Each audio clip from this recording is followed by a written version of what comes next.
Olha, a história da ascensão do BTS é, sem dúvida, uma das jornadas mais incríveis da história da música. Mas a grande pergunta é: como? Como eles conseguiram? É exatamente isso que a gente vai mergulhar hoje, para entender como eles, basicamente, reescreveram as regras do jogo do K-pop.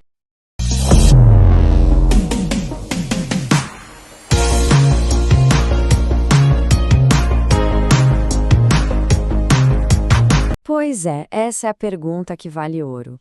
Como é que 7 garotos, vindo de uma empresa que quase ninguém conhecia, conseguiram peitar os verdadeiros impérios do K-pop? É uma história clássica, né? Davi contra Golias. E para a gente entender a dimensão dessa briga, primeiro a gente precisa conhecer quem eram esses gigantes.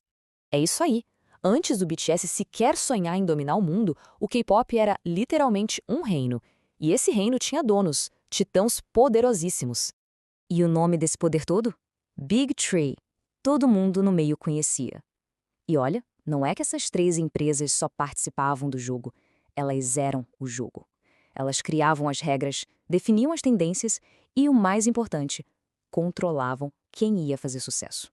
E cada uma tinha uma pegada bem diferente, sabe? Tinha a S Entertainment, que era conhecida como a fábrica de ídolos. Ali o negócio era perfeição, treinamento super intensivo. Depois vinha a YG, com uma vibe mais hip-hop, mais de rua, focada em criar uma marca forte para o artista. E aí tinha a JYP, que valorizava muito as habilidades musicais e uma imagem pública mais positiva. O ponto é que, juntas, elas formavam um muro, um ecossistema que era praticamente impossível de furar. E todo esse sucesso, claro, não era sorte.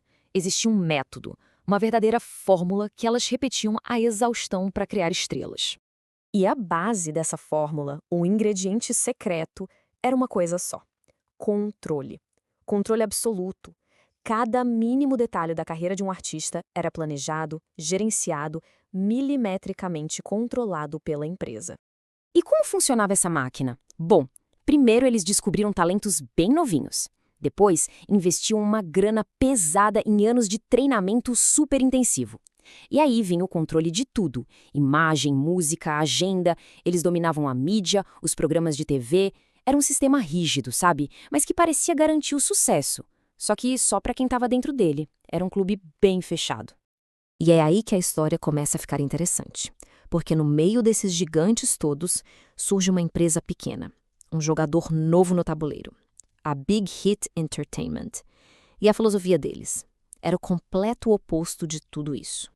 A diferença era, assim, da água para o vinho. De um lado, o modelo das Big 3 era sobre produção de ídolos, quase uma linha de montagem. Do outro, o modelo da Big Hit era sobre criação de artistas. O controle total deu lugar para a liberdade artística e para contar histórias.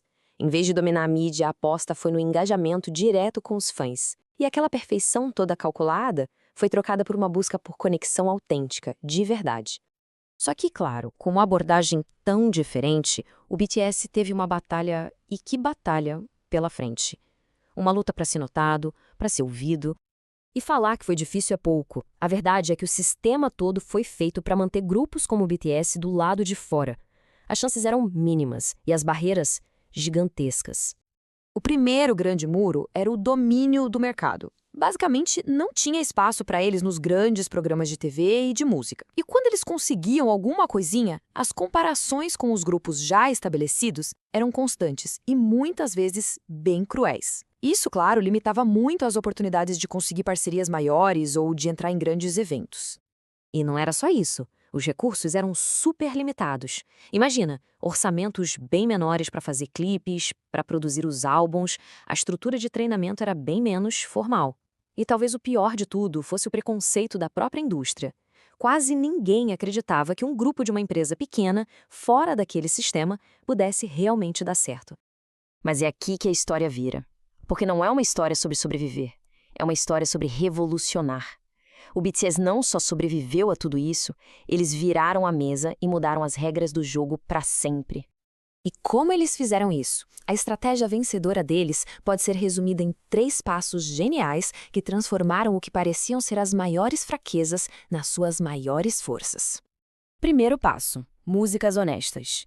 Em vez de só seguir a receita de bolo do pop, eles começaram a escrever sobre as próprias lutas, sobre saúde mental, fizeram críticas sociais, cantaram sobre a pressão que a juventude sentia. E isso criou uma conexão profunda, autêntica, com uma geração inteira que se sentia exatamente assim.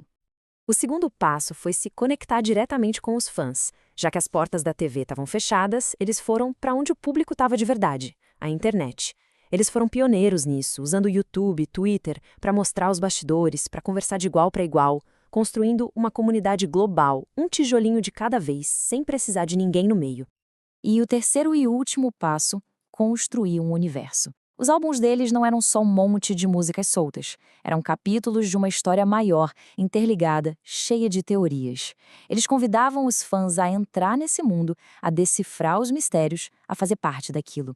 O resultado foi uma lealdade que dinheiro nenhum no mundo poderia comprar. É aquela frase, né? Eles não apenas venceram o jogo, eles criaram um novo. Foi exatamente isso. Eles não tentaram se encaixar no molde, eles quebraram o molde e construíram uma coisa completamente nova. No final das contas, a jornada deles provou uma coisa muito poderosa, que a autenticidade pode ser muito mais forte do que qualquer fórmula pronta. Eles mostraram que uma conexão real, genuína com as pessoas é capaz de derrubar até as estruturas de poder mais estabelecidas. E isso tudo deixa uma reflexão bem interessante pra gente, né? O que a gente pode aprender com essa jornada deles sobre como transformar limitações em superpoderes. É uma história sobre K-pop, claro, mas no fundo é uma lição incrível sobre transformar as nossas maiores fraquezas nos nossos maiores pontos fortes.